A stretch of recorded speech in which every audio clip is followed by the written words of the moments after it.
Hello दोस्तों, आप सभी का स्वागत है मेरे यूट्यूब चैनल में। आज की कहानी है इश्क की तड़प भाग 23। वह चाह कर भी उसकी मदद नहीं कर पा रहा था, क्योंकि इंसानी शक्तियों से तो फिर भी लड़ा जा सकता था। इन शैतानी शक्तियों से लड़ने के लिए उसके पास ताकत ही नहीं थी। रॉम्बी के पिता कहते हैं कि बेटा चिंता मत करो, चाहे मेरे अंदर उन शैतानी शक्तियों से लड़ने की क्षमता नहीं है, लेकिन एक बाप हमेशा अपने बेटे के साथ खड़ा है। उसको प्रोटेक्ट करने के लिए हम दोनों मिलकर के उसे हराएंगे, हमारी निया को वापस ले करके आएंगे। पिता के कहे हुए शब्द रॉम्बी के सीने में एक पॉजिटिव ऊर्जा की तरह बिखर गए और उसने अपने पिता को शायद पहली बार गले से लगाया था। यह देख करके आज रॉम्बी के पिता की आंखें भी नम हो गई थी। तभी रॉम्बी कहता है, लेकिन माँ से क्या कहेंगे पापा? उनको भी तो बताना पड़ेगा इन सब चीज़ों के बारे में, क्योंकि वह बहरूपिया और उसकी लड़की आप दोनों से मिलना चाहते हैं। तुम चिंता मत करो, अनु को तो मैं समझा दूंगा, वह अपने बेटे की मदद ज़रूर करेगी। लेकिन मैं ऐना के बारे में कुछ नहीं कह सकता, क्योंकि ऐना तो पहले से ही तुमसे बहुत नाराज़ है और मैं नहीं चाहता कि वह ऐसी स्थिति में जब वह माँ बनने वाली है, मैं उसको और स्ट्रेस नहीं देना चाहता हूँ। मैंने इसके लिए एक आइडिया सोचा है कि मैं उसे तुम्हारी मासी के घर थोड़े दिनों के लिए भेज देता हूँ। हम उसे कुछ नहीं बताएंगे और तुम भी उन लोगों को कुछ मत बताना। ऐसी परिस्थिति में उसके साथ इतना सब कुछ हो चुका है तो वह यहाँ से जाने के लिए तैयार होगी। तुम चिंता मत करो, मैं उसे मना लूँगा, पर तुम मुझे यह बताओ कि निया कहाँ है?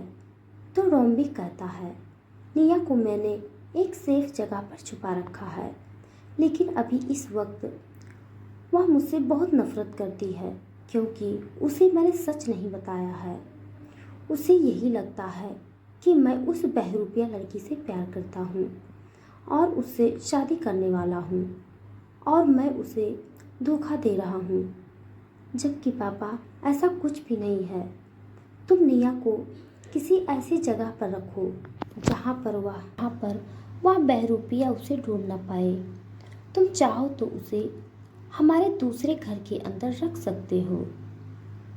तो रॉम्बी ने कहा, नहीं पापा, वह बहरूपिया और उसकी लड़की हर वक्त मुझ पर और आप लोगों पर नज़र रख सकते हैं।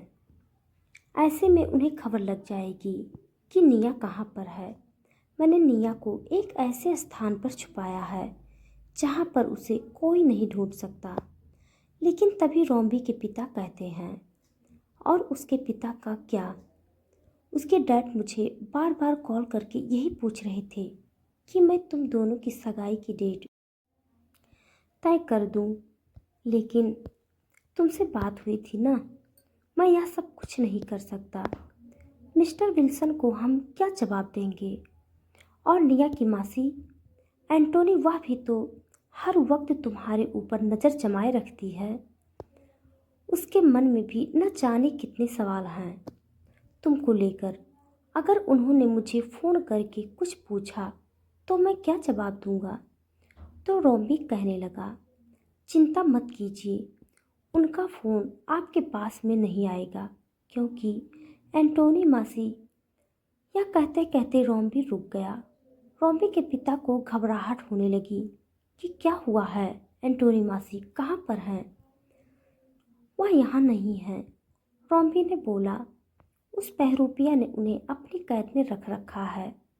एंटोनी मौसी मेरे बारे में सब कुछ जानती हैं और वह मेरी मदद कर रही हैं निया को पाने के लिए, लेकिन मेरे चक्कर में वहाँ पर फंस चुकी हैं और मुझे समझ में नहीं आ रहा है कि मैं उन्हें किस तरीके से सेफली बाहर निकालूं। अगर एंटोनी मौसी को कुछ हो गया तो मैं निया को मुंह नहीं दिखा पाऊंगा। तुम चिंता मत करो, किसी को कुछ नहीं होगा। एंटोनी भी सही सलामत वहाँ से आ जाएगी।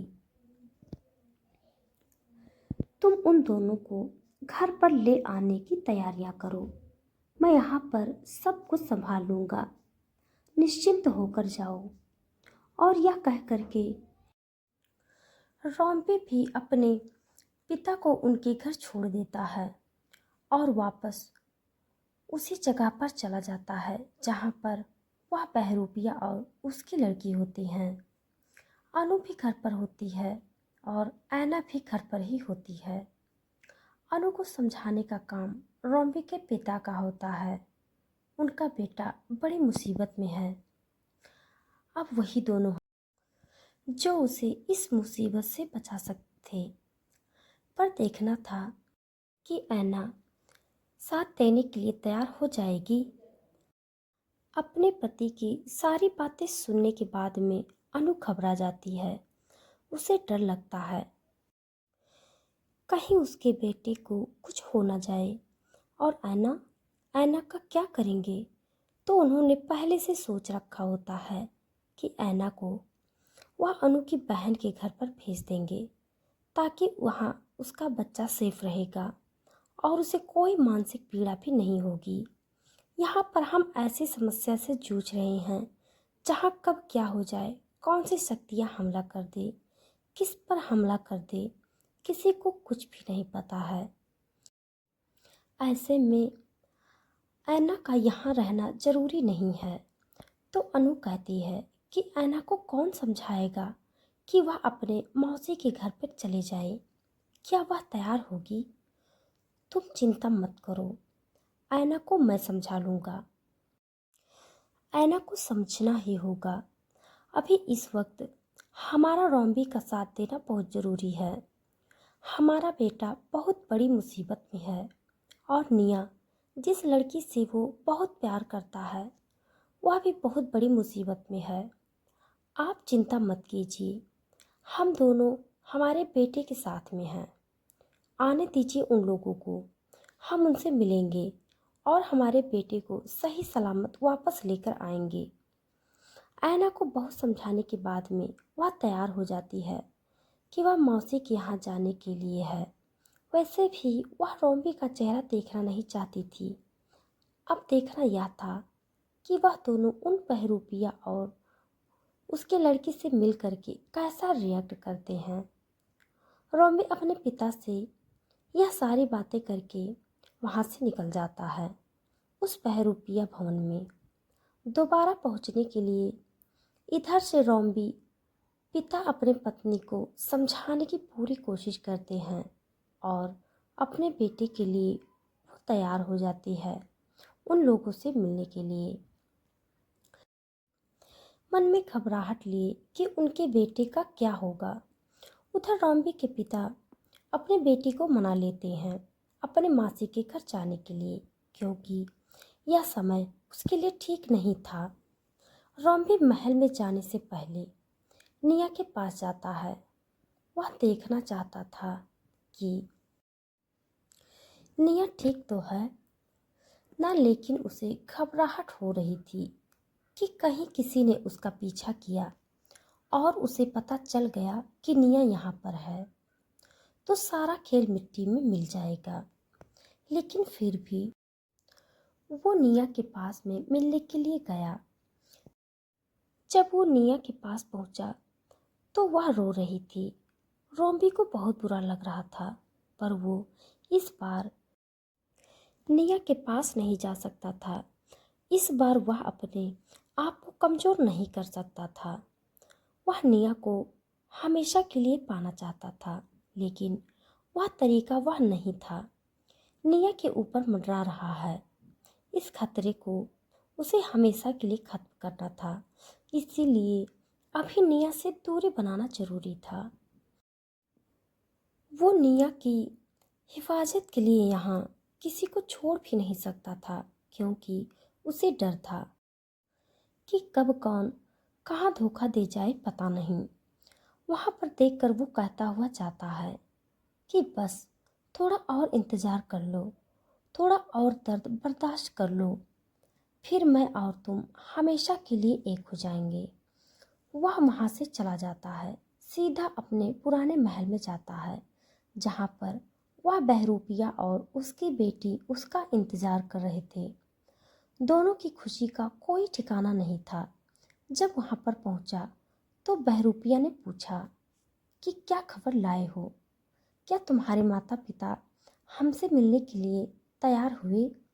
हम उनके भव्य स्वागत के लिए उन्हें सादर आमंत्रित करते हैं। हम चाहते हैं कि वह हमारे लोक में चलकर हमारी दुनिया को देखें। ऐसा भव्य स्वागत उन्होंने इस दुनिया में नहीं देखा होगा।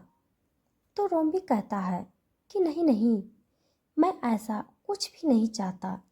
मैंने उन्हें नहीं बताया है कि तुम किसी और दुनिया से मतलब रखते हो।